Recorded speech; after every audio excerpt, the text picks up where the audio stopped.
Allahumma ya rafi'ad darajat, Allahumma ya rafi'ad darajat. Allah. Kuari ayat tafsir baru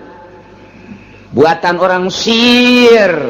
bersekongkol jeung Yahudi. Tafsir tersebut dilengitkan sejarah ngabidahkeun nyana teh ngaji bangsa Jalalain, ngabidahkeun nyana teh ngaji bangsa tafsir Munir, ngabidahkeun nyana ngaji bangsa tafsir Kasyaf, tafsir Fahrul Razi, tafsir Ruhul Bayan dan lain sebagainya. Sebab cek nyana tafsir-tafsir tersebut itu adalah buatan manusia-manusia ortodok yang tidak pernah tahu tentang situasi dan kondisi. Ya, wari ayat tafsir baru sih ada. Di jerona nyaritakeun gegede nama tentang Yerusalem, Masjidil Aqsa. Di jero eta tafsir teh aya ke cerita tentang Masjid Aqsa ayat 3 ternyata di jero tafsir eta. Aqsa nu asli, Aqsa anu sarua zaman harita jeung aya Aqsa anu buatan baru. Aqsa buatan baru mah eta teh geus teu dipercaya, tinggal aya deui dua deui. Nurutkeun cek di tafsir Aqsa eta nu asli teh Aqsa nu ieu lain nu ieu, Aqsa nu ieu mah lain Aqsa disebutna Masjid Umar. Tah sebab di dieu kuari keur digali geus teu asing deui. Aya simpenan Raja Sulaiman, berikut aya kuburan Kangjeng Nabi Sulaiman alaihis salam, tapi teteh teu beunang-beunang. Begitu dikeker aya ternyata wah eta teh bandang barang naon kitu garana simpenan Kangjeng Nabi Sulaiman, emas teh, berlian teh, yakut dan lain sebagainya. Tapi datang ka kuari teu beunang-beunang. Kesulitan orang Yahudi gitu. Tapi ternyata memang menurut peneropongan jeung satelit aya di dinya. Maka kuari dek dibongkar total Masjidil Aqsa teh geus lain di mimbar bae dialihkeun lantaran besi perang dunia. Aqsa nu asli ieu heula disebarkeun ke tafsir sih ada engke. Sih ada tak engke aya penelitian ke unggal-unggal daerah di Indonesia khususnya lantaran terbanyak pesantren sedunia adalah di Indonesia. Mulai engke ye di Indonesia diinstruksikan bakal aya 24.000 pesantren nu bakal didatangkan 1.000 pesantren. 1.000 pesantren bakal diteliti teteh jerona ngaji naon. Yahudi datang ke Kangjeng Nabi, ai dipayuneun Kangjeng mah dipayuneun para sahabat. Nyana teh ngomongna ngeunaheun jasa jelema pinter ieu Yahudi rek ngabantu rek berjuang jang ngomongna ge kami mah iman tumanya kami nu ngarti ka Taurat teu iman ngeunaheun ngomongna tapi di mana-mana geus kaluar mah nyana teh ngajebiah inkar bahkan nyana ngamusuhan ka Kangjeng beserta para sahabat. Di samping ngamusuhan deui nyana membangun kekuatan untuk meruntuhkan Kangjeng Nabi, bahkan siap tempur perang merangan Kangjeng Nabi Muhammad. Gitulah karakter Yahudi teh. Masyaallah. Urang hidup di tahun 1430 sekian. Berarti geus 14 abad urang di zaman Kangjeng. Teu pernah bareng urang sareng Kangjeng, teu pernah bareng jeung para sahabat, teu pernah bareng jeung Abu Jahal. Teu pernah bareng jeung kekentong-kekentong Yahudi. Tapi karakter nama urang kuari nyaho bisa dibandingkan jeung karakter-karakter tetangga urang kuari, bisa dibandingkan jeung karakter-karakter pemimpin nu aya di sekitar urang. Urang maca sejarah baheula urang bakal hafal dibandingkan jeung kuari nu matak sejarah bapa daripada bangsa.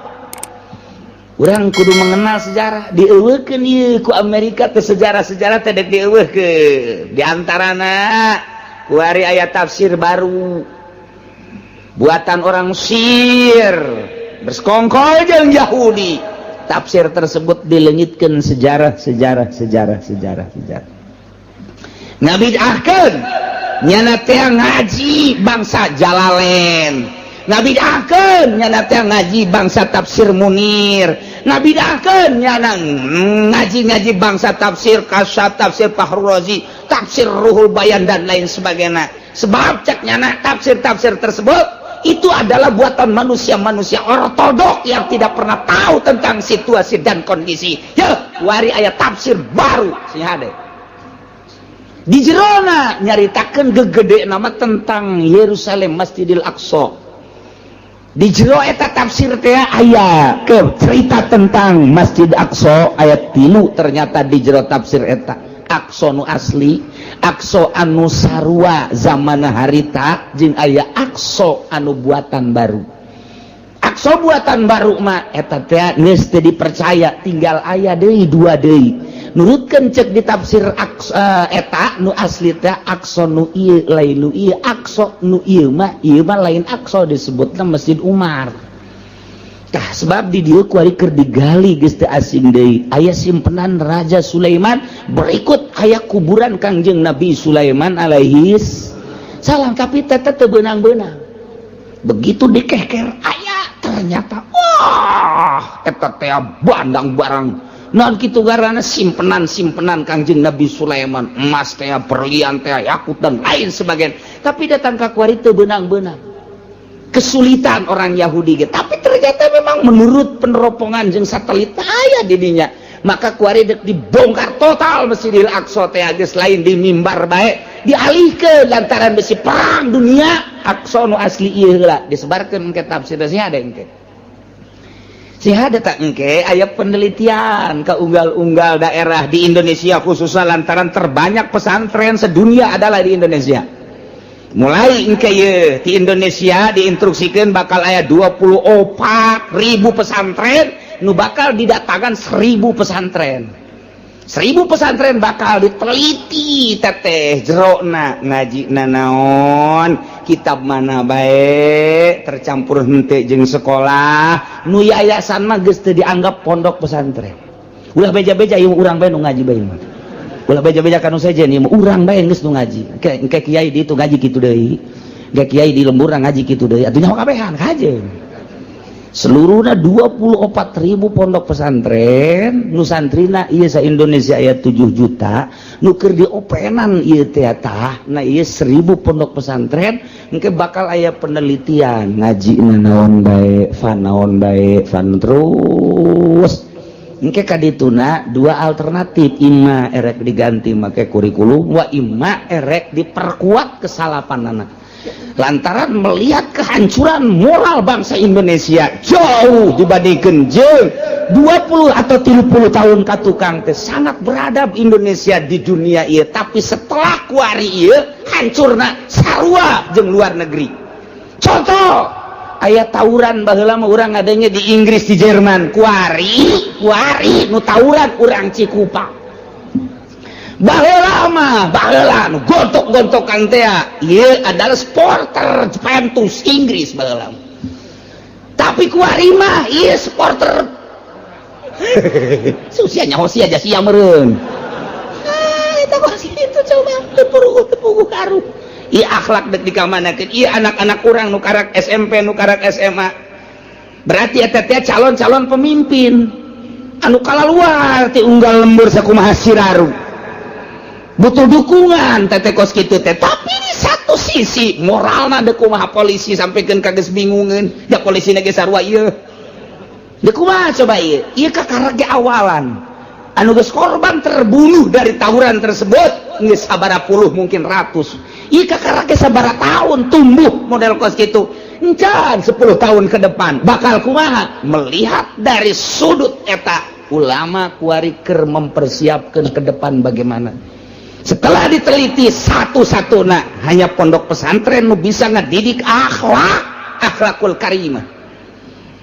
Nah, engke ieu bakal diteliti, ulah kaget.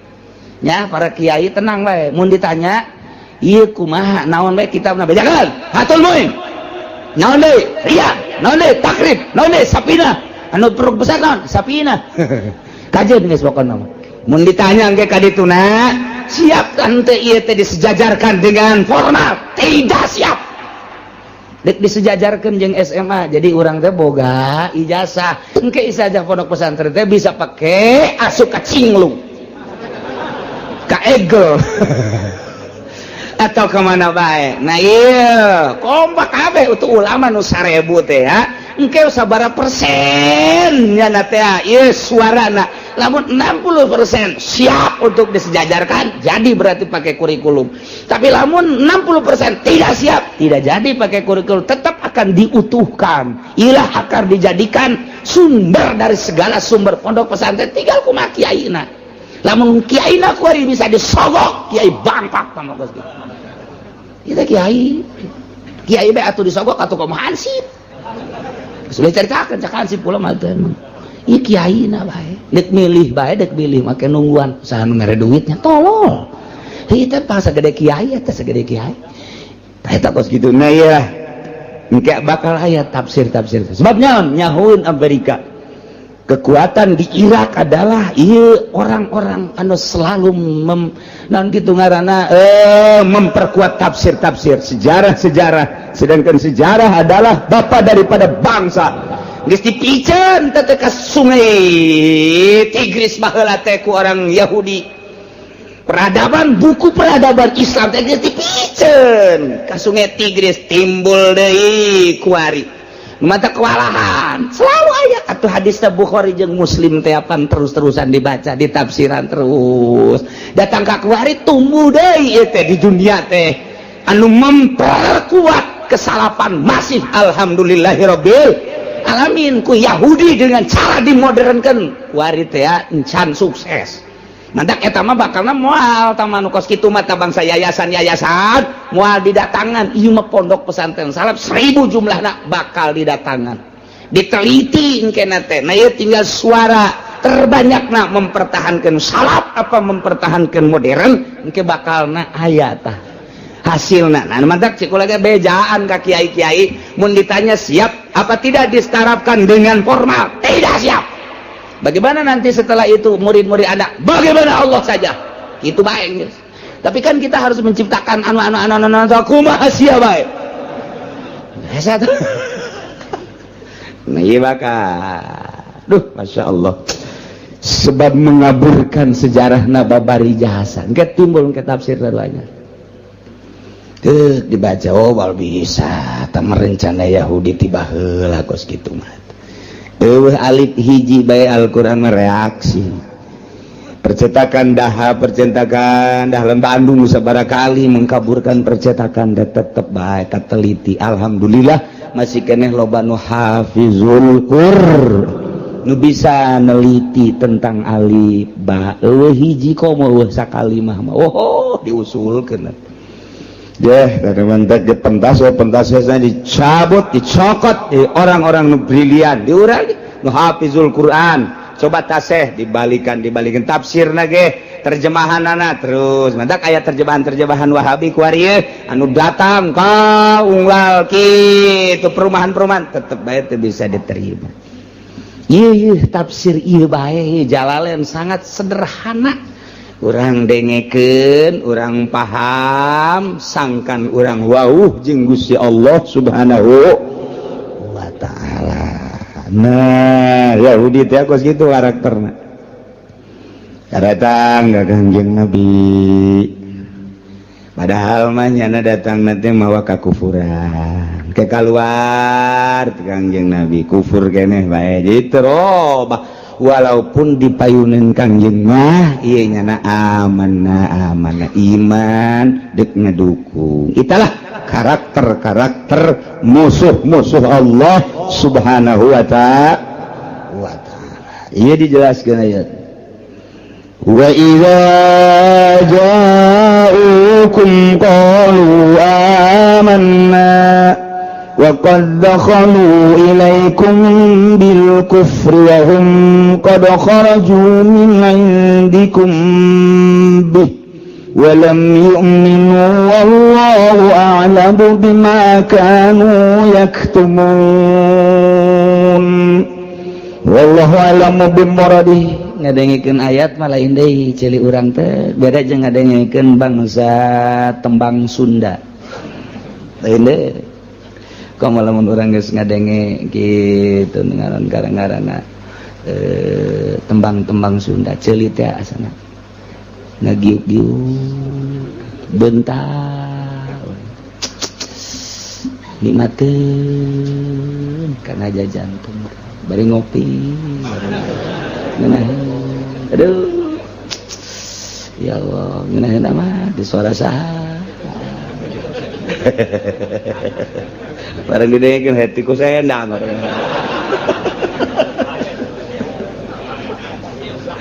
Aduh, Gusti Allah, bagus jadi santri Cilongok wari hati ku sendang. Barang der bae ngadenge Al-Qur'an lain deui asa di badugan bae hulu dak diduk dak diduk komo nu di juru mah ka badug Qur'an ngaranna entak lamun aya nu nundutan berarti eta nya keur ka badug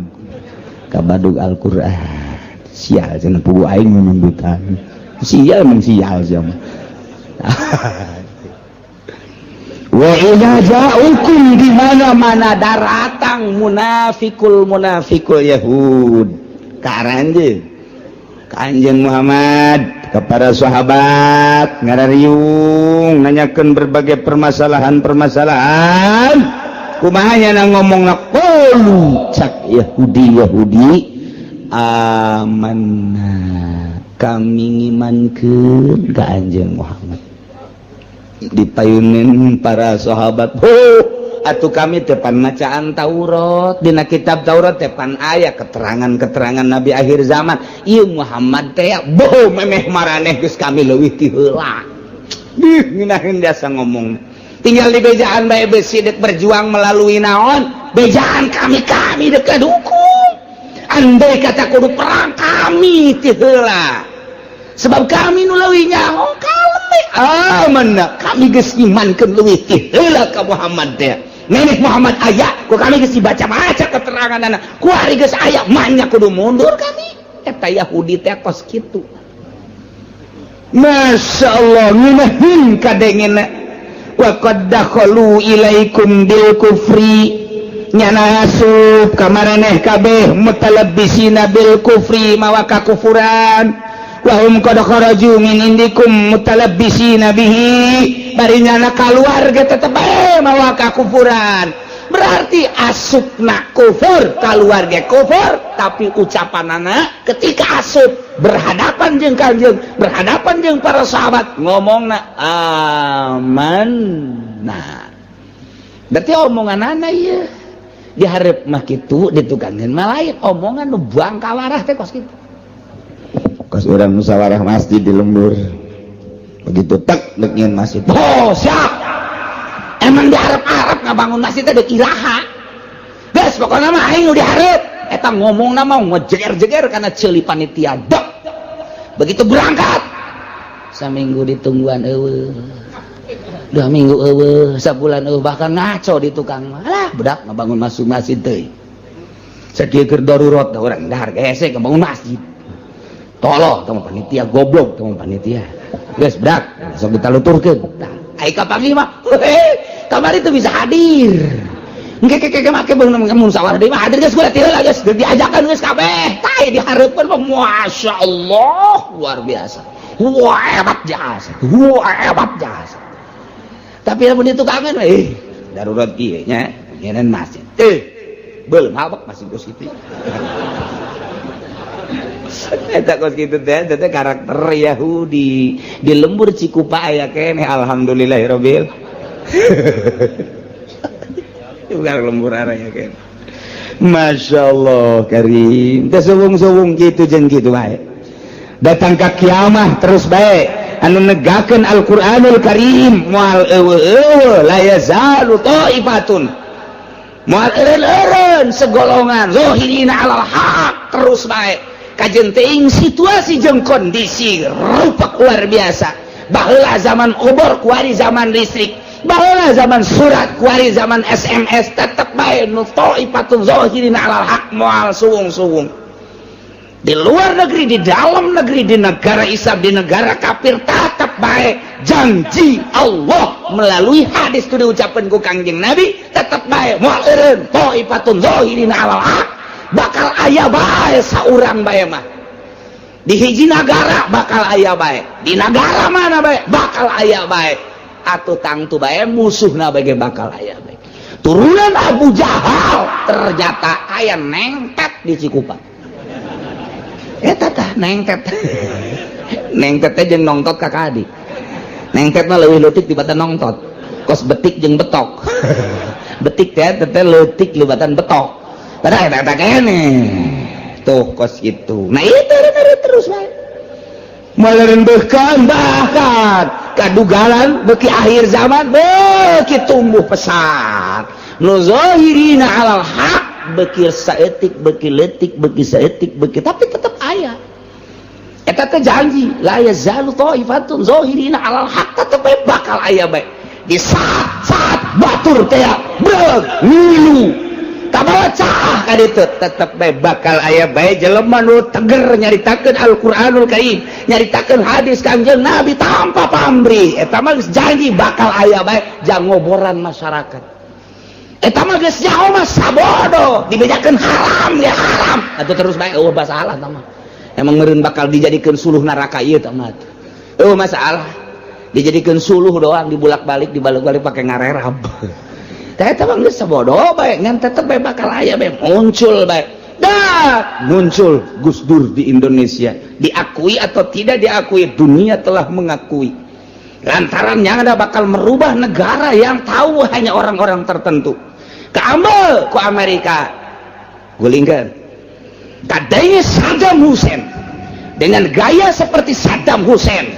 Geus kanyahoan ku Yahudi, keambil ku Yahudi bahaya gede. Habisan timbul deui Qaddafi. Kambal ku Yahudi teh kieu ieu mah karakterna teh zahirina 'alal haq teh bermacam-macam kumaha situasi jeung kondisi jeung nagarana. Tah ti ulamana Said Maliki baheula di Mekah teh Yahudi geus ngomong bae hancurkan Said Maliki, hancurkan. Tapi nu mampu ya maut dengan biasa bae. Osama bin Laden tetep bae menggemparkan dunia. Kajen kukumaha ge informasina ulah aya nu bagus-bagus bakal muncul bae, percaya atau tidak, mengaku atau tidak, justru Yahudi ngalawan Osama bin Laden. Kos-kos kitu mah zahirina 'alal haq teh kos kitu tak per kabupaten, per provinsi, per negara bakal aya bae. Sekup nasional atau internasional. Zahirina 'alal haq teh aya bae. Sakedeung atawa kebelna lain urusan urang, urusan Allah. Ngan Allah teh kos kitu bae sejarahna tetep bae manusia teh supaya aya bae nyaho bae kana hukum teh tetep bae aya. Lantaran engke besi di sidang. Ketika persidangan akhir di mahsyar engke maneh kunaon teu ngalawan kunaon milu ka Yahudi apa informasi aya cak kabehan teh di tahun sabaraha maneh hirup tahun sekian saha zaman harita rajaan anu kiaina saha pernah maneh ngadege informasi pernah menurut apa ente neraka sia jam persidangan sia hirup tahun sabaraha 2000 sekian zaman saha SBY kiaina saha sabae UJ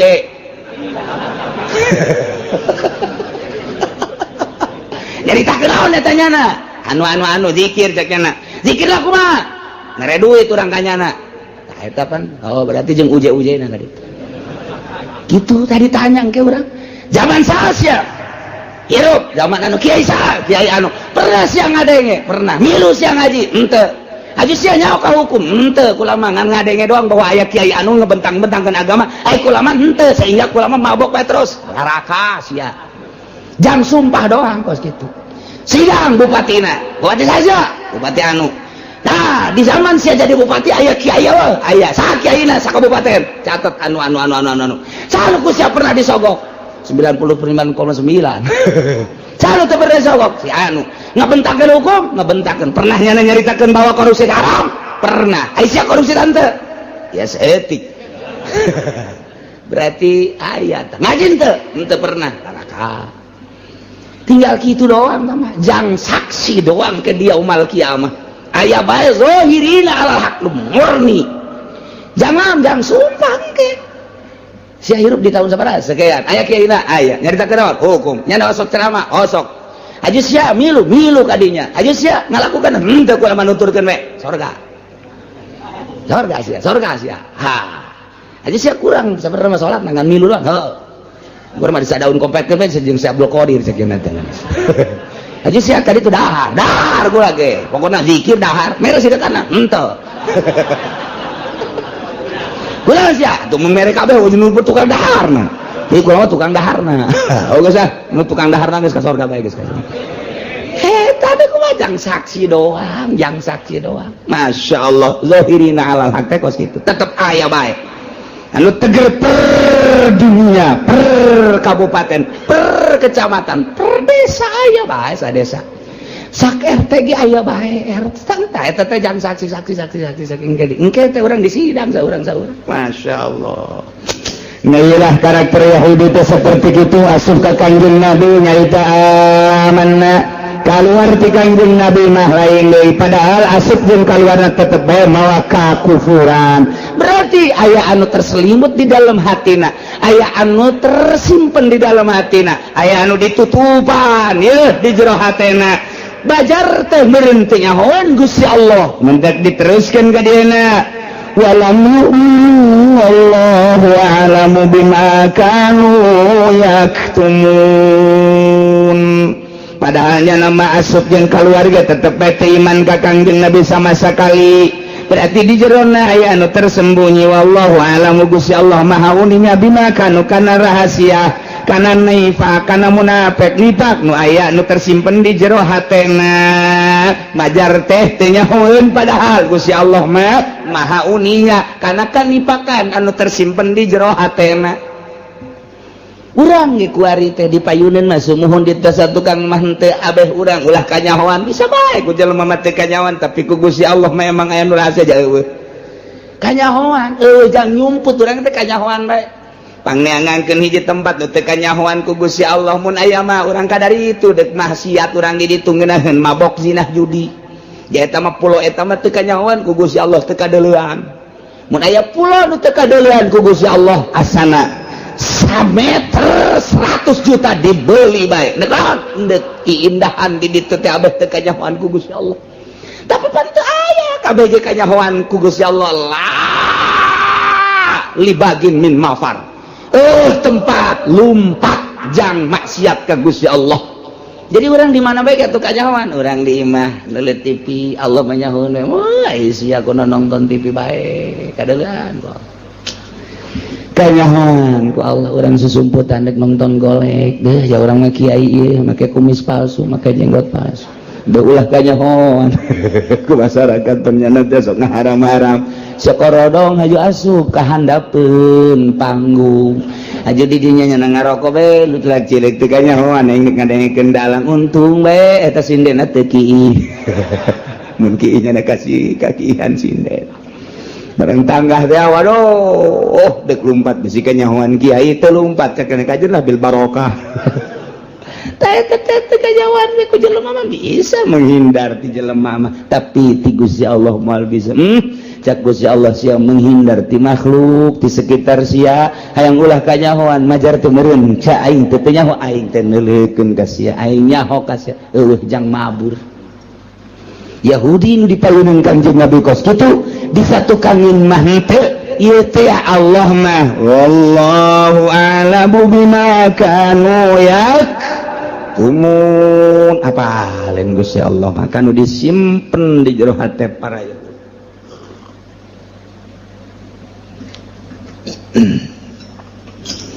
وَتَرَى كَثِيرًا مِّنْهُمْ يُسَارِعُونَ فِي الْكُفْرِ وَالْعُدْوَانِ وَأَكْلِهِمُ السُّحْتَ Muhammad anjeun bakal ningali katsiron lolobana minhum ti Yahudi mayoritas jelema anu beragama Yahudi anu kalalapir bakal neul anjeun teh yusayuna fil ismi nyana teh bakal gagancangan ngalaksanakeun dosa ya kauna sarian fil ismi lamun aya dosa juru kudu pangheulana bae embungeun pandeuri. Nomor kedua wal udwan yana fil ismi mah dosa teh buhang bohong terutama omongan mah kieu tapi ditukangkeun malain dosa jeung sajabana kunyana teh dipigawe pangheulana wal udwan jeung zalim berbagai permaksiatan. Padahal mah ismi teh geus mencakup kana udwan jeung aklih musuhat cek ahli naon kitu bayan mah ismi teh geus terkandung di jelona ieu adalah kidib ismi teh di jerona geus terkandung udwan ismi teh di jerona geus terkandung aklih musuhat ngadahar barang haram ismi teh mencakup kana bil ma'asi mencakup kana maksiat wa dzunub jeung berbagai dosa-dosa. Tapi di dia dijelaskan deui berarti ya ta'atul khos alam nu mantak dicaritakeun lantaran pohara jasa kalakuan Yahudi model ieuna. Mana hiji Yahudi mah omonganana lain deui per menit lain deui isu kieu sore kitu di hareupeun mah kieu disatukankeun melain eta Yahudi madak cekolot baheula mah Yahudi mah okos keuyeub di mana-mana keuyeub cicing waduh nya mah ieu cacakip nage kaluhur mata nage molot tapi mundur toel deh lempangna mundur eta keuyeub matak Yahudi nu aya di urang eta adalah keuyeub teh kos kitu teh ini ismi bohong dua wal udwan selalu zalim aniaya ya kiai dianiaya aya ustad dianiaya aya pemerintah anu jujur jeung adil dianiaya aya pedagang anu bagus jujur jeung adil dianiaya bae iyalah karakter Yahudi teh nya nama teu resepeun aya kedamaian teh hayangna riweuh bae etalah Yahudi. Nah ieu Amerika Yahudi kos tidak senang melihat negara damai teresepeun neuli jelema damai nya nama hayangna kalut bae dibuatlah fitnah Ahmadiyah dibuatlah fitnah wah bermacam-macam nyeun tandingan iya Yahudi teh kos kitu teresepeun aya damai nya nama teresepeun aya pangajian kieu teh damai amat cenah teh ngararaji datang diuk ngopi ngaroko balanja balik pan damai teh kos kitu ngaranna teh. Waduh, teresepeun Yahudi teh kos kitu teh teresepeun jasanya nama tah nyeun akses nyeun nya nama bangsa nu teu pidamieun tanu mantak geus bae di akhir zaman mah urang ngaberesan diri urang bae tentremkeun diri urang ibadah ka Gusti Allah Subhanahu wa taala lantaran di jerona teu aya nu kaluar tina kitu pembuatan maranehanana nu dibuat kieu politikna kieu ekonomi geus ancur-ancuran geus urang pula pilih bae salametkeun jamual kebal ieu mah hirup teh moal kebal ieu ngaha naon kitu ngaranna kitu ngahareupeun instruksi ti raja mah urang teh ieu hayang bener hese geus bae urang bae ngabebener tinggal bari ngadoa doakeun ieu nu keur ngaleumpangkeun roda politik mudah-mudahan rada bener. Ai bener jasa mah jamual rada bener bae. Bener jasa mah jamual rada bener. Cak camat sial ngeureunana. Cak bupati emang moal ben moal we kajian kumaha. Moal cak ulang moal imah rada dong rada. Sebab naon atuh itu informasi di luhurna. Ai baheula mah nu mantak aya satpam teh aja ngajagaan pamalingan. Ai kuari mah nu malingna satpam. Dek bener kumaha atuh. Nu mantak aya pamarentah teh panjang urusan rakyat dibalik ku ari mah justru pamarentah urusaneun rakyat atuh dibalik deh bener kumaha atuh jadi DPR teh kiai anu ditangkep teh pan DPR eta teh wakil urang eta teh nu ngurusan urang sabaraha bupati nu ditangkep sabaraha gubernur nu ditangkep sabaraha menteri pitangkepeun eta teh pan nu ngurusan urang berarti nyana urusaneun urang jauh keneh ka bener teh ieu rada bener rada hese bener geus urang ngadagoan rada bener urang yuk urang ngaba bener babarengan urang na rakyat nu bener bari ngadoakeun ka pemerintah supaya bener lantaran ieu nagara urang kabehan tanggung jawab urang kabehan kitu kene agama tanggung jawab urang kabehan baik individu urang sorangan maupun ieu teh kabehan pamajikan urang anak urang rapihan tetangga urang daek jeung teu daekna mah teu sabodonyana teh mah Allah nu mere hidayah. Muhammad anjeun bakal ningali lolobana ti golongan Yahudi anu mayoritas banyana mah guragiru dina ngalaksanakeun dosa guragiru dina ngabohong guragiru nyana mah dina zalim guragiru dina ngadahar haram aklihimus suhat karisa seperti sogok-sogokan riba jeung riba-riba lamun teh mah aya kreditan nyana mambung tinggalin ku batur ti heula ya malah mere informasi ka babaturana supaya nuturkeun nyana kitu kene lamun aya pilkades pilkada pilpres eta teh ngadagoan sogokan-sogokanana eta teh aklihimus suhat haram teh riswah eta teh haram tapi pan boro-boro hansip kiai na ge ngadagoan haram mantap kiai itu jadi panutan mentak kiai ngomong kunaon nya ka aing teh daek ngararaji heran jasa aing manu ngaji teh tadina ya 100 kuari ngaletikan jadi 20 ulah disalahkeun nu ngajina lantaran eta omonganna timbulna tina tanaganya na meunang nyogok aya atut liwatnya na nyokot eta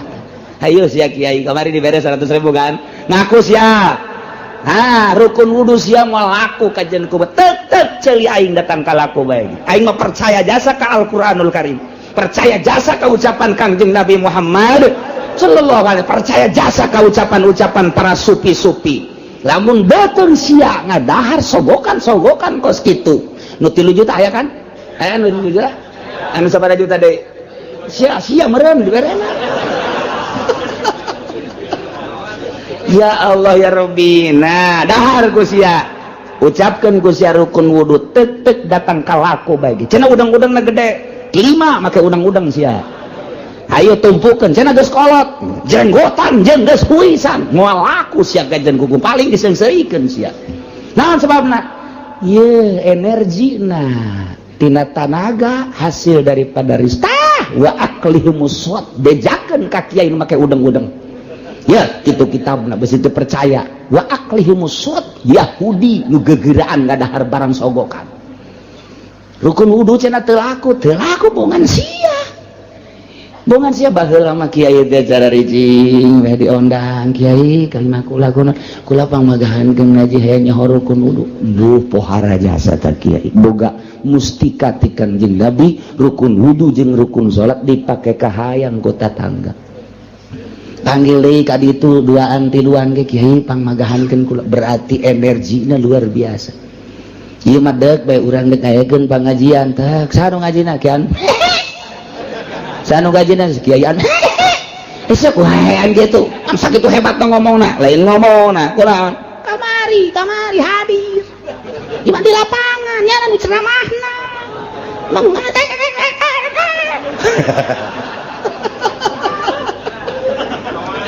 ayo sia iki soka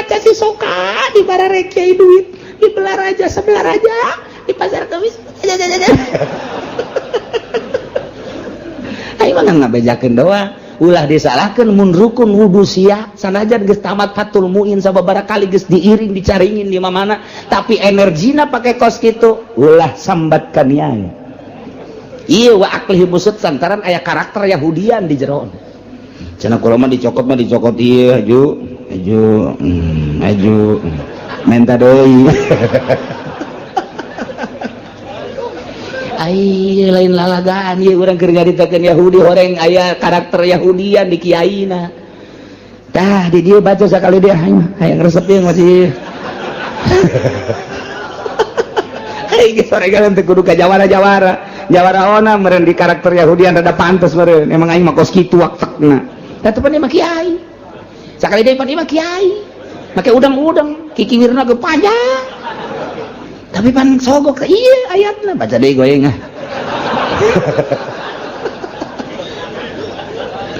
terus can kabacaeun deui ku kiai atuh geuning nu kamari mah teh aya ku hadir sia nyawan we teh kiai cenah lain nyawan we ingin nanyakeun saha kiai nu hadir kiai anu tikukun aya anu aja itu pasar kemis aya kiai anu ceramana saha si anu didukung ku saha ku kiai anu deleukeun sia gerak ngaji sia jeung masyarakat masa depan sia suram sia parukunan sia moal laku sia ka jeung kumaha ge sakitu bae eta mah diancamna lain ku aing Al-Qur'anul Karim ngancam baca deui kaing wa tara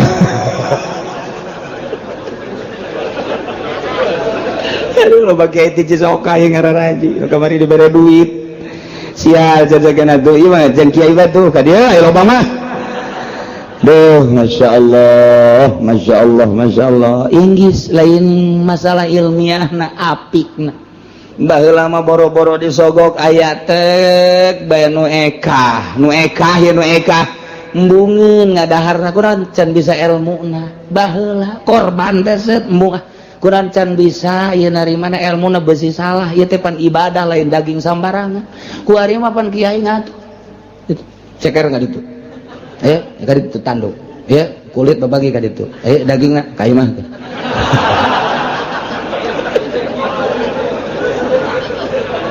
aduh aya ararisin jas aduh Gusti Allah Biasa lain ilmu mah babarin bentak cekolot baheula babari ngaji mah nu hese make na ta eta kos kitu gua cara petang jasa teu masantren ge gua jadi kiai Haji Oma Irama teu kadege jama santrena sugan kadenge di Cisoka masantren henteu tapi jadi kiai atuh kiai bae ka ditu henteu saha nu nyalahkeun eueuh ngan saha nu deuk nuturkeun hukum menang di kiai haji dan kiai-kiai sederetanana lain ngahinakeun mangga hak masing-masing sama dakwah mah tapi kudu ngaragap dada di mana aing mah santren baheula dakwahna tuh kenyana mah kuduna di panggung bae dakwahna teh ulah di masjid jana mah jeung geus ngadengekeun ge make anting make kongkorong ka dieu tah kongkorong emas kongkorong anjing dipake ku nyana kitu atuh dakwahna marilah kita dengarkan jeng ya anda dakwahna kos gitu ulah di masjid make sorban ulah lain potongan atuh nya nama tah kos gitu jadi nya nama dakwahna dengarkan ya tidak ada Tuhan selain Allah la ilaha illallah aduh Gusti Allah henteu salah ngan kos gitu dakwahna sek suan hiji dua atur milu kanyana ngan haji di masjid make udeng-udeng mah dakwah lain kos gitu sakarakter dakwah teh asal di jerona ikhlas insyaallah nyalah jelema-jelema nu berkarakter Yahudi watara katsiyam anjeun Muhammad bakal nulung mayoritas ti Yahudi berkarakter yusari'una fil ismi gegeuraan gagancangan musabaqahnya nama paheula-heula dina ngalaksanakeun bohong dina ngalaksanakeun berbagai permaksiatan wal udwan jeung zalim wa aklihim musuhat jeung ngadahar barang haram sogokan riba jeung berbagai haram-haram malah barang dideul dina kitab kabair teh lamun aya engke di akhir zaman lain lamun bakal jasa hiji sogokan teh teu karasa haram di akhir zaman mah kuari mimiti kamari ieu mah aya ge di DPR doang kemudian di Pemda hayang naik hayang jadi Pimpro dan lain sebagainya nyogok ka bupati kemudian hayang naik guru jadi guru honor hayang jadi guru PS tina jadi guru PS hayang jadi kepala nyogok hayana di kalangan kos kitu bae kitu kene hayang boga naik jabatan polisi misalnya tina beret hiji kana dua tina balok hiji kana balok dua atuh ceuk urang mah nyogok teuing balok di mah aing ge loba panggul we los ku sia tuh tina bintang hiji kana bintang dua datang ke bintang 7 paruyeng nyogok teh mana aya nu henteu nyogok alangan kitu bae deuk ke industri masuk ka dieu baheula mah teu nyogok di tahun awal-awal industri masuk ke pasar kemis nu urangnya hobae sugan make nyogok henteu malah ditambayan ka dieu teh limbahna ge sanu daek teu nyogok-nyogok mangga lantaran hayang kebersihan di jero pabrikna lantaran dijadikan ajang kuari matek aya wadahna yayasan kuari mah urang teu bisa masuk pabrik langsung kecuali menampung ditampung heula di yayasan anak kudu nyogok heula nu 1 juta nu 2 juta nu 3 juta nyogok wancaeng geus apsu pancan sogok menyogok teh geus teu garasa haram geus teu garasa haram nanya ka kiai-kiai kumaha aja teu bisa lamun teu nyogok mah teu da naon punana bener kiai bener pokona mah ka dieu bae unggal bulan ngadoakeun cek teh teh kiai upload deui sarwana kudu tegas kiai kumaha ieu lamun teu nyogok teu bisa ulah haram hidup sabodo sia eta mah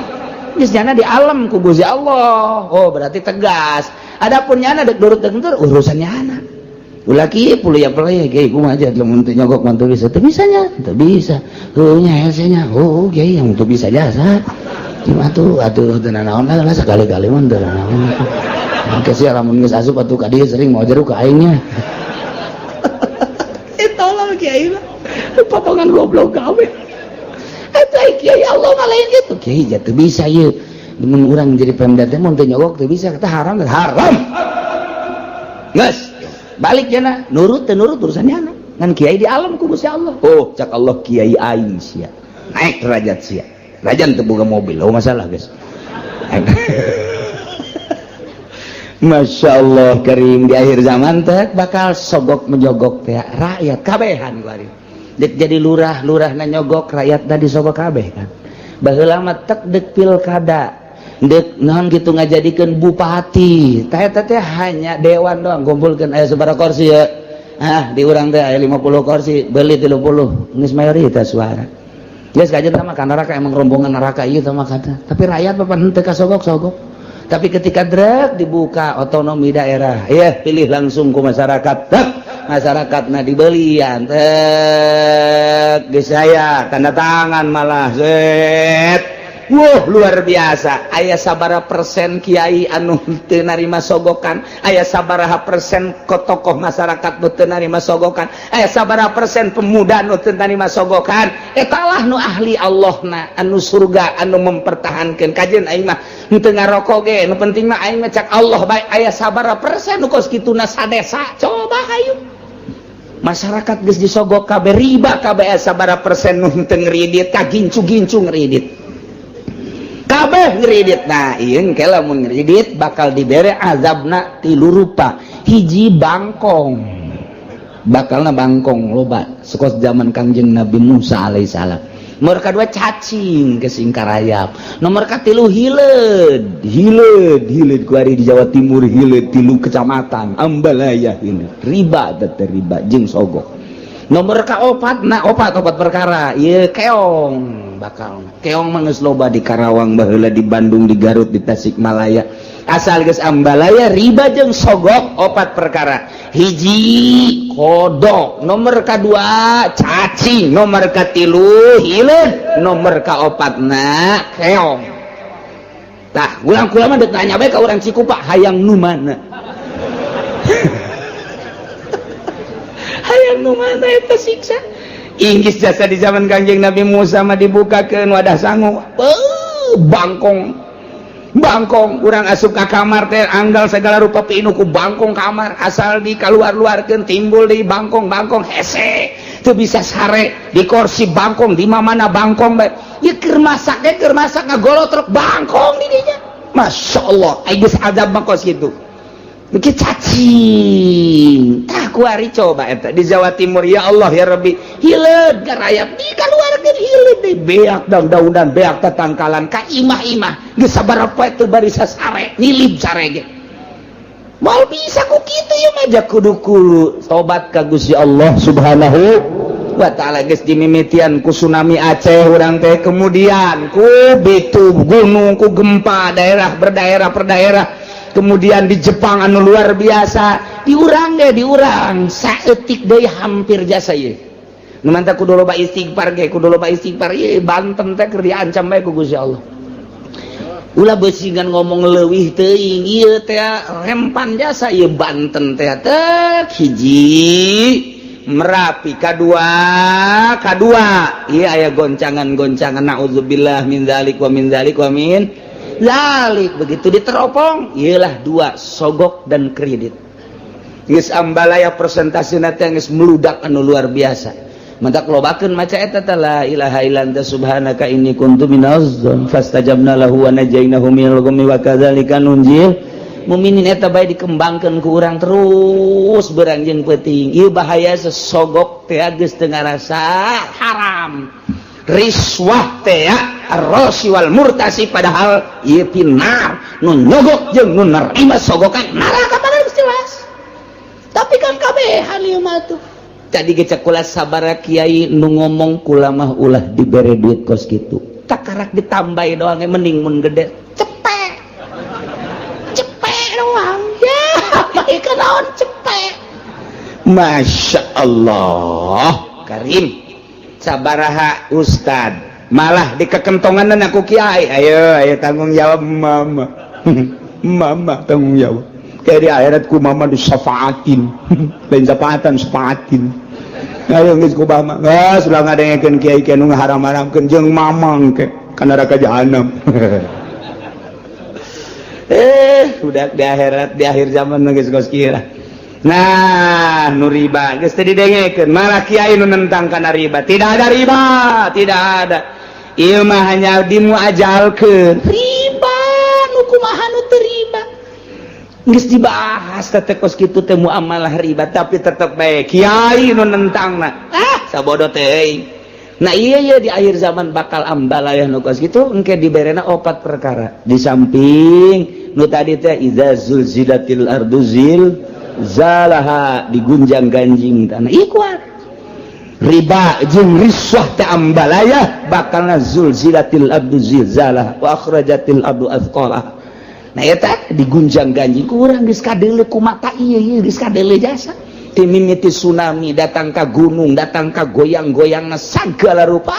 geus tapi tetep bae urang teh ditegor ku Gusti Allah dinasehatan ku sungut mah geus teu bisa dinasehatan langsung ku gempa ku Gusti Allah tetep bae teu kana nasehatan buang kawarah jasa pohara ieu antara sogok jeung riba teh pohara jasa Masya Allah berarti ya ambisina geus ambisi duniawi kabeh timimiti kiaina geus puguh pejabat lama atuh geus tinggal digoyangkeun bae ku Gusti Allah jacak Allah teh eta mah siksaeun aing sia ngarunya ka bapa sia ngarunya ka anak sia teh mah siksaeun aing cek Gusti Allah balikeun gebrag sekian ribu pae banjirkeun tsunamikeun emang siksaeun aing cek Gusti Allah kajeun teh aya ahli aing hiji mah ku aing jadi salametkeun ieu tah mah dipilihkeun ge kan kadeleuna doang ku mata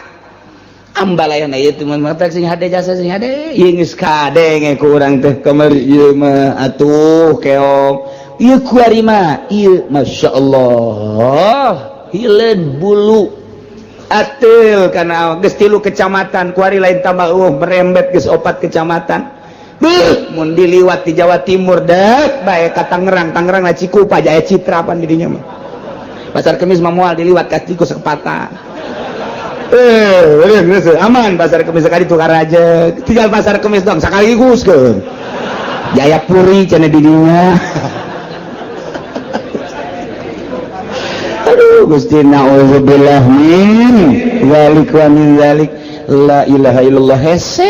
jasa hanya beberapa gerintil tapi tetap baik aya bae nu tersentuh haram disalametkeun diri urang anak urang pamajikan urang eureunnan urang ngeureudit salametkeun urang tidak sogok menyogok sabaraha deui sia aya nyogotna berde tah 200.000 mah naik atuh 500 mah naik atuh 1 juta 1,5 juta lah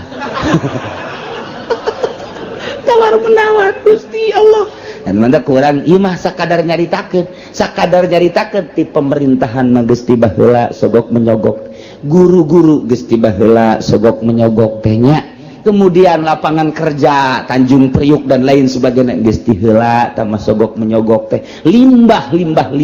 pabrik nu tadina digratiskeun lantaran ayeuna mah aya kamangpatan nu luar biasa sogok menyogok malah jadi huru-hara gede kuari mah nu endek asupna ge make sogok menyogok dek milih pemimpin ge sogok menyogok mana kuari nu aman tina sogok menyogok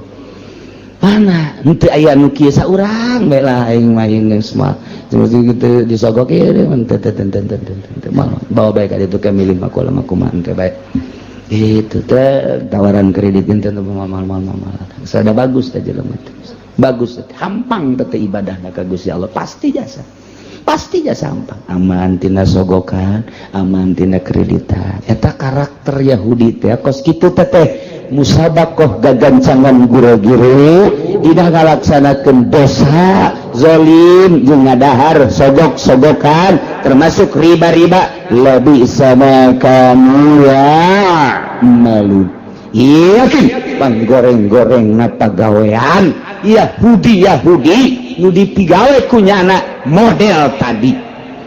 emang eueuh kiaian di Yahudi emang eueuh kiaian di Nasrani laula yanhawumur rabbaniyun wallahu a'lam bissawab. A'udzu billahi minasy syaithanir rajim. Bismillahirrahmanirrahim. Yauma yajma'ullahu rusula fayaqulu madza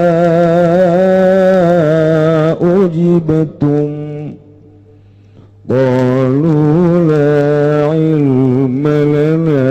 innaka anta 'allamul ghuyub. Allahu a'lamu bi muradi uzkur ing sira Muhammad yauma yajma'ullah dalam dina ngumpulkan bakal ngumpulkan sapa Allah ar-rusula ing pirang-pirang utusan huwa yaumul qiyamah utawi yauma yajma'ullah iku dina kiamat bayaqulu maka ngadawuh ya Allah lahum kadua rusul taubiyahun liqaumihim kenarahang memelek kadua kaum rusul madza ing lapan madza ujibtum ngapah suwiji ay alladzi tegese kang ujibtum den subadanan sira kabeh bihi kalawan ladzi hina da'utum waktu ning undang sira kabeh ila tauhid maring tauhid waktu ning ngajak sira kabeh maring tauhid qalu maka ngucap ya rusul kabeh la ilma lana orana nawaruh iku maujud kadu ingsun sadaya bizalika kalawan mengkono uji betum innaka insatuhne Tuhan anta Tuhan Allamul ghuyub iku kang banget uningane ing pirang-pirang kang gaib magoba tegese barang kang gaib yang ma'anil ibadi saking pirang-pirang hamba zahaba anuhum alaihi lisyidati auli ilanganum saking rusul apa ilmu gitu ilmu apa waruhe ing zalik lisyidati aulin kena sangat tepake atau didapatkan lisyidati hauli yaumil kiamati kena sangat pakai huya dina kiamah wa pasihim lan pungah pangehe iya rusul semaya syaduna jadi karinya aksani ya rusul kabeh ala annahum hingga tatasatuhuna rusul kabeh yaskununa ilma yaskuna iku kana barang kang meneng iya rusul kabeh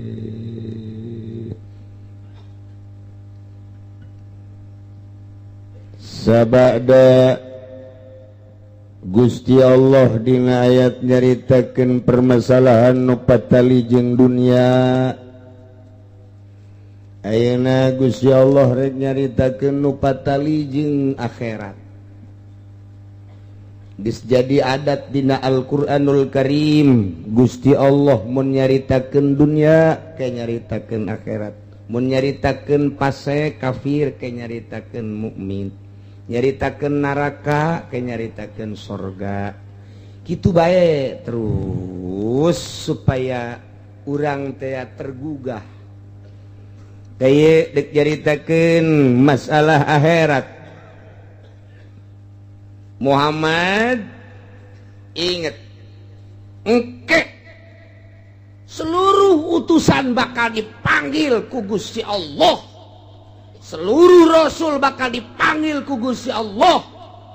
dek ditanya tentang dakwahna di dunia, ditanya tentang risalahna, ditanya tentang pagaweana di dunia, sampai ke mana ngajakan manusia, sampai ke mana dakwah manusia, jeung datang ke mana eta umat nuturkeunana, jeung jawaban-jawaban umat datang ke mana bakal dikumpulkan para rasul di sidang ku Gusti Allah. Insyaallah. Lain bae para rasul cek Imam Qurtubi. Warasatul anbiya, para ulama panggil setelah rasul para ulama. Dipanggil engke maneh kiai kan baheula urang mana sia abdi ti Balaraja tahun sabaraha sia jadi ulama 2011 zaman saha bupatina Smith saha gubernurna ibu presidenna. Padahal geus teu dibejaan ge geus aya tulisanana, tapi supaya jelas nyata kadenge ku balerea. Dipanggil urang ulama mana maneh? Apakah ulama mu'i atau ulama non mu'i? Ditanya. Salila maneh jadi mu'i digaji ieu cabang teh 10 juta satahun. Batur mah masyarakat nu nyaho sia dibere 10 juta, bahkan wakil ge jeung sekretaris teh dibere digunakeun pake naon teh duit eta gaji apa lain jeung sesuai tante sia teh jeung digawena. Ampura lain ampura. Aduh. Nu nyaho digajina sabaraha duit dirahasiakeun. Hanya kepala mui bae jeung cabang nu nyaho teh. Kan jadi kiai nyaho, aing mui. Dibere, lain dibere-bere deui. Atuh kiai ge sarua. Aing mui naon tuh?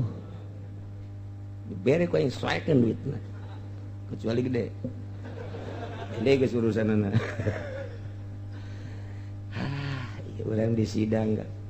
Ieu kiai di mana ya? Saya Batu Ceper.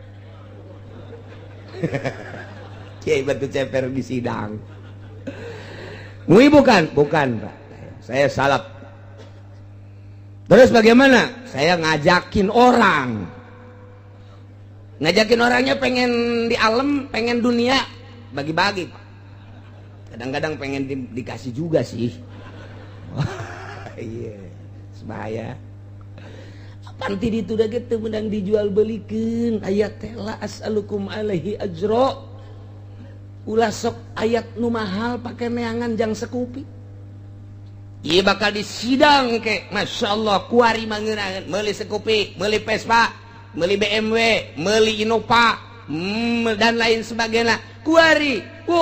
Luar biasa moyah mayana engke sia disidang warasatul anbiya bener apa henteu? Insyaallah kali Inggris lamun urang kos kitu Inggris jasa sing ade ulah sok diojol ayat nu mahal, ayat nu mulia, ayat nu indah ulah sok pake neangan secuil dunia boro leutik gede ge pan eta mah hina. Minta kapeungpeureman mata hatena mun aya jelema dakwah nyieun pasantren tapi tujuanana jangan dunia mata hatena kapeungpeureman tanu kos kitu. Engke tanggung jawab di hareupeun Allahna. Masya Allah berat ka bina-bina. kuari mah heueuh we ya Allah ya Rabbi bentak kurang masantren hayang jadi kiai bae geus bahaya masantren hayang jadi kiai bae geus bahaya ulah komo tah mah hayang kabeuli anu aju aya nu ngeluh ya kula mah jangan magaan ngaji can kabeulina naon blon dagang sih hayang kabeulina naon ulah nyaritakeun nyai aju teu kabeulina naon dagang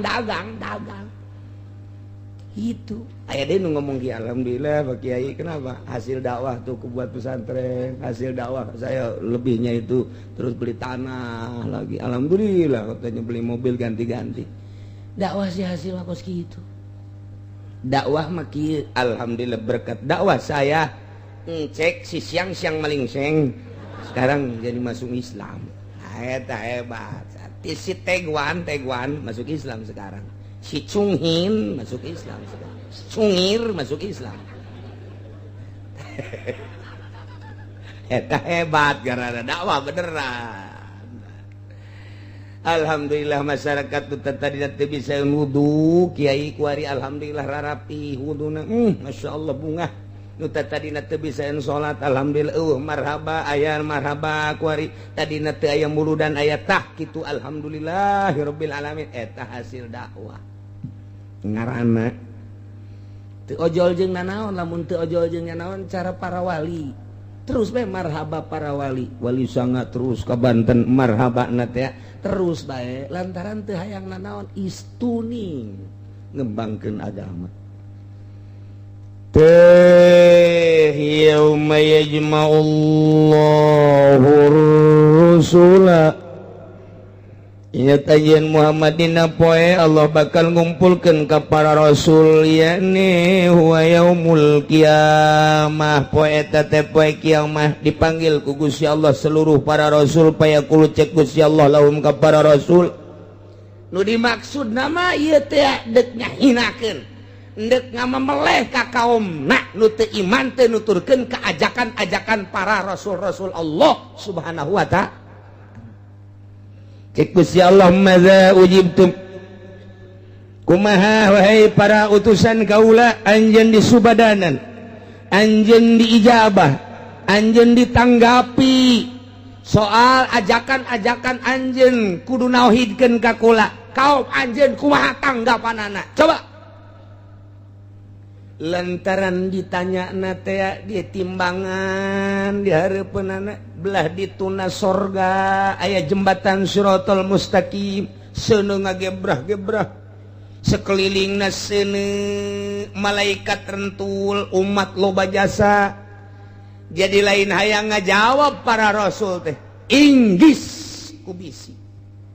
rempan ku basa aduh kumaha ieu lu adi ngajawab lantaran dijawab salah teh dijawab salah ieu tanggung jawab terhadap umat tentang dakwahnya na luker ditanya ku Gusti Allah kan Gusti Allah mah maha uningan tuh nanya aduh rempan amat besi salah sedengkeun engke kabehan ge bakal ditanya nu ditanya teh urang tapi kapan sungut nutup mata nutup celi nutup kabeh narutup nu ditanya teh lain diri urang nu ngajawab tapi anggahota yauma naqtimu ala afwahihim wa tukallimuna aydihim wa tashhadu arjuluhum bima kanu yaksibun urang ditutup kabeh ketika ditanya leungeun ngajawab ketika ditanya suku ngajawab ketika ditanya betul ngajawab ketika ditanya zakar urang kikieu ngomong sorangan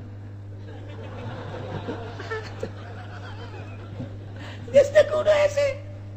ieu rasul ge ditanya aduh embung aya nu ngajawab Kangjeng Nabi ge aya di dinya Kangjeng Nabi Isa aya Kangjeng Nabi Musa aya Kangjeng Nabi Harun Kangjeng Nabi Sulaiman Kangjeng Nabi Daud berbagai kangjeng Nabi Lut kangjeng Nabi Hud kabeh kangjeng Nabi Nus kangjeng Nabi Adam aya kabeh di dinya sugan ngajawab neraka lantaran jembatan Siratal Mustaqim seuneu ngagebrah-gebrah timbangan geus masang bae kieu ditontonku seluruh manusia imimiti Kangjeng Nabi Adam datang ke akhir umat Kangjeng Nabi urang wabah nangtung tanpa make busana. Dek busana di mana tuh? Jangan tekstil lagi. Pabrik lagi guys barah reak guys kabeh. Geus nu make egle eueuh guys. Nu make guys sataranjang guys kabeh. Masya Allah bayangkan coba hiji-hiji bakal jelema di sidang kecuali bangsa golongan musyrikin aya bendera musyrikin giring malaikat sana nu ngagiring lantaran arembung ka neraka war kaditu neraka leuleuh ka tukang seuneu atuh mau tidak mau gebrus bendera kafirin berangkat ber geus singgol ya deka mana lumpat malaikat make mamawaseuna ieu munafikin ieu bendera Golkar aya di ditu caringin aya di ditu termasuk PDI aya di ditu masyaallah. Kangjeng Nabi diberi bendera ku Gusti Allah dibikeun 7 bendera. Kangjeng Nabi diberi bendera hiji dibikeun ka Kangjeng ka Sayyidina Abu Bakar Siddiq bendera Siddiqin. Kedua dibikeun ka Sayyidina Umar bendera Adilin. Katilu dibikeun ka Sayyidina Utsman bendera kitu non Zahidin. Keopat bendera dibikin ka Sidina Ali, kalima dibikin ka Sidina Hamzah, terus ka genep, terus ka 7 bendera. Silakan pasangkeun umat kabeh nu golongan Siddiqin milu, nu golongan terus berbagai bendera. Anak buah Kangjeng Abu Bakar Siddiq ngebogaan bendera dibere ku Abu Bakar Siddiq ya, besi temahi bendera para ulama bendera tersebut dibikin ke hakna masing-masing. Jadi kayak kelompok-kelompok, hei itu rombongan mana cina itu? Mui. Berangkat, masya Allah. Ngeri. Ngeyeuh nu bisa ngomong ditanya ku Gusti Allah, hei para Rasul, mada ujibtum? Kumaha tanggapan umat anjeun? Kumaha jawaban umat anjeun? Kumaha reaksi umat anjeun ketika anjeun ngajak tauhidkeun ka kaula? Qalu cek para rasul la ilma lana teterang abdi mah maksud teterang teh lantaran atuh Gusti Maha uning teu kudu nanya ka abdi cek para rasul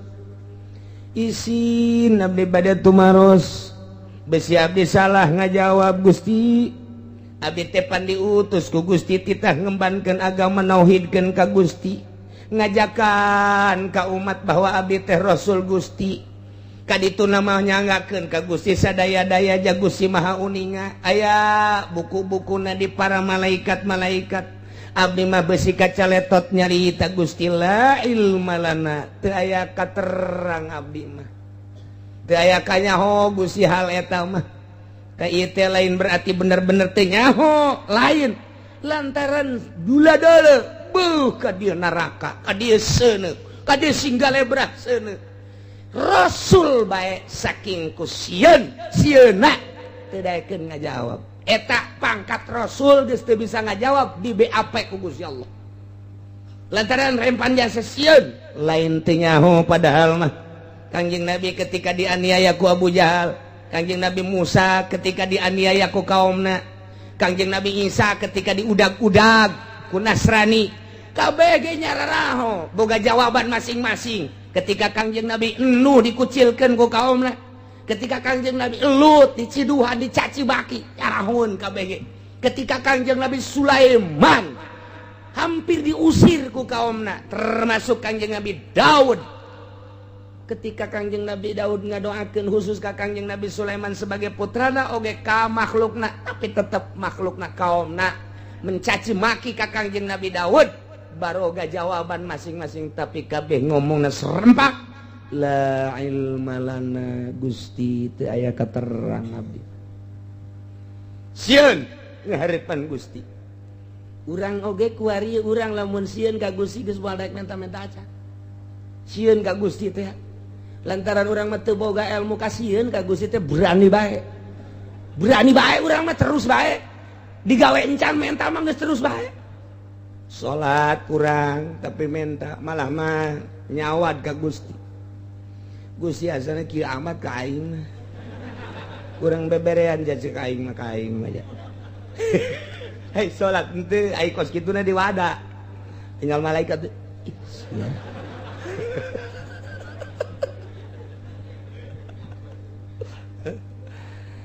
Teh teh bahasa la ilma lana. Naon eta? Hebah ka Gusti. Urang lamun hebah ka Gusti moal boga rasa ilmu. Urang diangkat jadi wali teh rahasiana kunaon ketika urang teu boga ilmu. Lamun urang boga ilmu moal diangkat jadi wali datang ka modar moal diangkat jadi wali. Lamun urang geus teu boga ilmu karak diangkat jadi wali. Atuh bodoh berarti tuh sia mah kitu bae sih. Hartina teu ngarasa boga ilmu. Lamun geus teu ngarasa boga ilmu kakarak timbul tawadu. Ilmu naon atuh Gusti di abdi da sadaya dageh Gusti nu masihan loba anu boga ilmu waktu ku Gusti dicokot bah ja atuh naon Gusti mere ilmu ditempelkeun ka otak abdi ketika dicokot ba ku Gusti atuh jauh naonan abdi mah teu daya teu upaya nu boga daya jeung upaya mah Gusti abdi mah teu boga ilmu anu sia hirup itu hirup adipan pemasihan ti Gusti kecil ketika Gusti atuh nyabut hirup abdi mah atuh abdi deuk aya naonan boro-boro nu susah cara abdi nu sugih ge cara Soeharto cara Ibu Tin ja paeh mah paeh bae ku Gusti cek Gusti paeh mah paeh bae atuh ieu hirup abdi teh panu Gusti teu ngaku ka hirup teu ngaku ka ilmu teu ngaku ka gerak-gerak urang nu Gusti sadayana geus teu aya naon abdi mah gaheng ka Gusti bae ieu mah ya Gusti sia ibadah ka aing meureun sieun ka neraka henteu Gusti besi abdi pajar sieun ka neraka belum abdi moal mundur saeutik-eutik acan hayang ka sorga meureun teu Gusti andai kata abdi ieu ibadah hayang ka sorga ku Gusti abdi asupkeun ka sorga abdi bade lumpat bere keluar deui beneran sia bener bung ka sorga bung teu sieun ka neraka teu belum abdi kuari keneh Gusti eta di dunia teh kos kitu teh atuh hayang naon sia hayang kanu nyieun surga jeung nyieun neraka ka Gusti bae abdi dia lamun abdi geus diaku ku Gusti sanajan dikanarakakeun neraka ge moal panas sanajan kuari boga mercy woh asena ge tiis ai nu kolot nyarekanan bae mah atuh hareudah urang naik mobil di sisi diri nu kolot ngocoprak asena tiis ge hareudah geus kieu deui kayak ngomong deui geus lah hiji bae dua segala rupa asena untung teu nabrak ge untung teu nabrak asena digedekeun deui cak tina nomor 20 letikeun nomorna 18 hareudang kana emang nanti neraka eta jero mobil teh neraka sebab naon aduh sekelilingna ieu AC tinggal AC tetep bae teu nyaman tapi lamun urang jeung nu kolot di jero mobil cak nu kolot teh ai kula malah atuh sapira jadi pendamping ge ai kapake andai kata atuh deuk balik mangga henteu balik ge teu nanaon abdi mah doakeun we kakak nu penting mah abdi mah ulah dicerai jeung deui atuh abdi mah hayang ka surga hayang menang ridho kakak masyaallah ya Karim Gunung Karang gede hate leuwih gede tibatan Gunung Karang waduh ieu mah rubiatul adawiyah sana ieu mah tis teu kudu make AC teu kudu tis mobil ge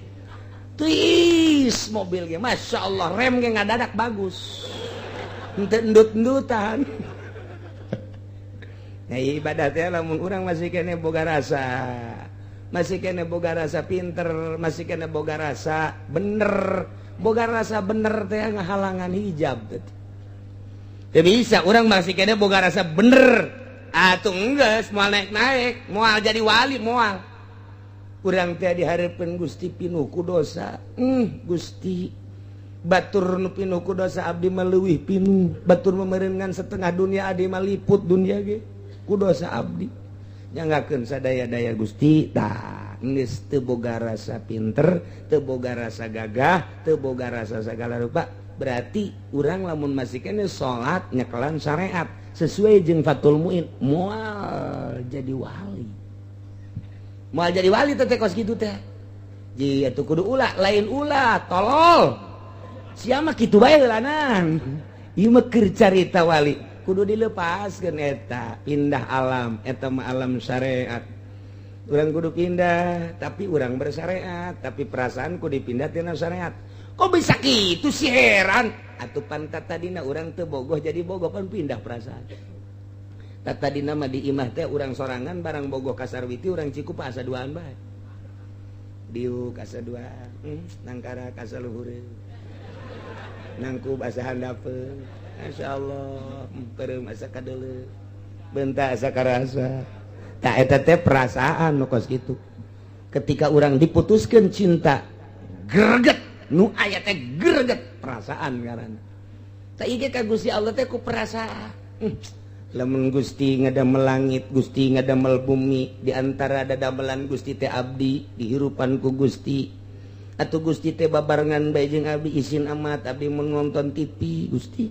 Kantaran Gusti teh pan babarengan bae jeung abdi izin amat mun abdi ngridit. Cak Gusti teh meureun sia ku hayang-hayang tinggalna dunia kok padahal mah bakal ditinggalkeun. Kok make jeung maksakeun teuing izin urang teh ka Gusti. Mulai kerenyed izin. Boro-boro di luar di jero kamar ge da Gusti mah teu kahalangan ku nanaon pandeuleukeun bae. Di jero kamar ge urang ge diuk ge masih kieu. Neuk ka kasur ge ka kasur. Gisin Gusti awak abdi kudu di kasuran embol-embolan kieu. Ya isuk pagi atau mah abdi teh bakalna dikubur lah eueuh nanaonan bakal langsung kana taneuh abdi mah bade di taneuh bae Gusti ngan make kasur.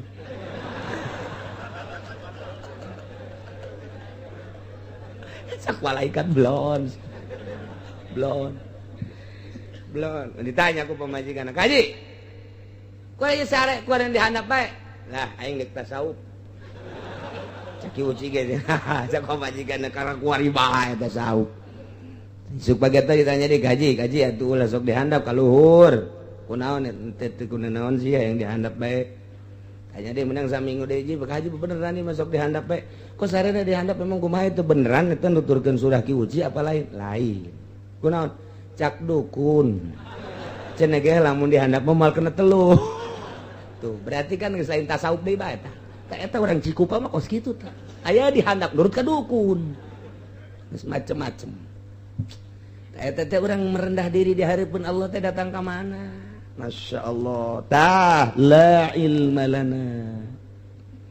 teu aya katerang Gusti abdi mah nyanggakeun sadaya-daya andai kata abdi leres ngalaksanakeun dakwah ka Gusti dakwah Gusti atuh alhamdulillah teu leres nyanggakeun sadaya-daya. Adapun abdi ditaros soal umat soal kaum kumaha jawaban-jawabanana atuh nyanggakeun sadaya-daya lantaran innaka anta allamul ghuyub saenyana Gusti mah anta Gusti Allamu sigat mubalagah maha sagala-gala uninga maha terang Gusti makan gaib atuh geus teu kudu naroskeun ka abdi tamah tak atuh kunaon Allah nanyakeun ka para rasul tak eta teh lain rasul nu ditanya mah Kangjeng Rasul para rasul nu dimaksud nama umat pan umat mah ngadengekeun ketika ditanya wahai Isa abdi Gusti anjeun dakwah di dunia dilaksanakeun Gusti kumaha jawaban umat anjeun kaum anjeun nyanggakeun sadaya-daya abdi mah teu aya katerang upami ditaros soal umat abdi mah teu terang pan umat araya neuleukeun ngadengekeun ta eta teh umat nu boga perasaan nu umat nu boga perasaan nurut teu nurut ka Kangjeng Nabi Isa ngaku rasul ngaku nabi atau ngaku pangeran umat tak ieu teh nu dimaksudna mah dek ngamemeleh dek kajejeleh dek ngisin-ngisin ka umat para rasul padahal mah nu dijejeleh nama umatna nu ditanyana rasul nu ditanya rasulna tah ieu teh nu ditanya nama Kangjeng Rasulna para rasul nu dimaksudna mah dek gacaca dek caprok malaikat teh dek jiksa umat da teu nurut kana ajakan-ajakan para rasul begitu ditanya umat anu nurut mah pan ka para rasulna alhamdulillah ngacung ngajawab sorangan umat teh ya Allah abdi umat Kangjeng Nabi Isa abdi iman ka Kangjeng Nabi Isa bahwa Kangjeng Nabi Isa adalah utusan Gusti abdi nu pertama membela kana kadakwahan Isa alaihi salam cak anu sabagian deui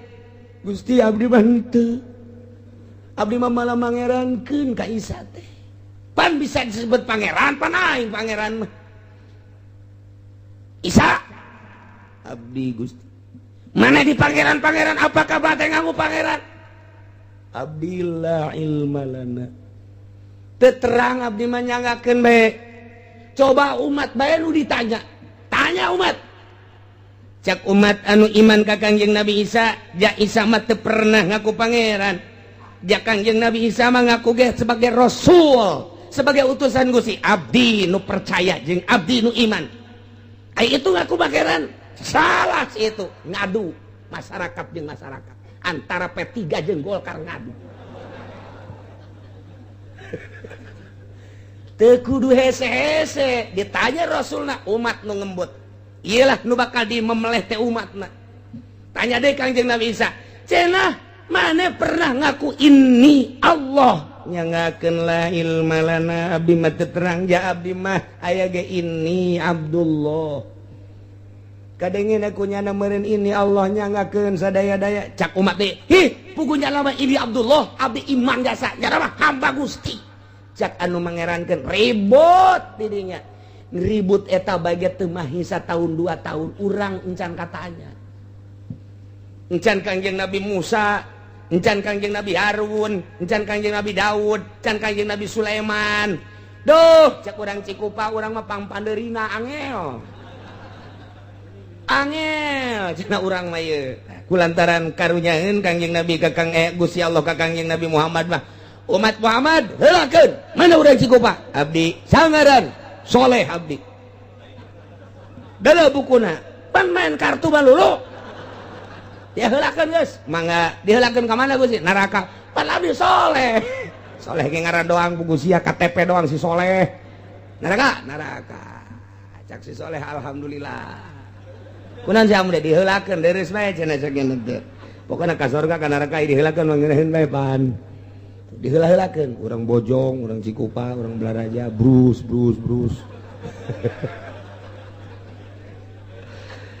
iya ngadenge kieu masyaallah rasul di BAP la ilma lana innaka anta allamul ghuyub sedengkeun wa nazana dina ayat sejen apa nabi-nabi teh nyaksian bakal umat-umat teh nyaksian ka para nabi-nabi tapi ieu nabi ieu rasul ditanya ku Gusti teu daekeun jadi saksi terhadap umatna lain teh nyaho lantaran kurempan jeung sieun teh cukup bae umat nangka nu ngembut sorangan dijejeleh engke ku malaikat mendak ka dieuna rek jaritakeun Kangjeng Nabi Isa rame ieu Kangjeng Nabi Isa boga kaistimewaan 8 nu mantak dipangerankeun ge ku umatna naon ieu nu bakal ayatna khusus qala Allahu ya Isa ibn Maryam wallahu a'lam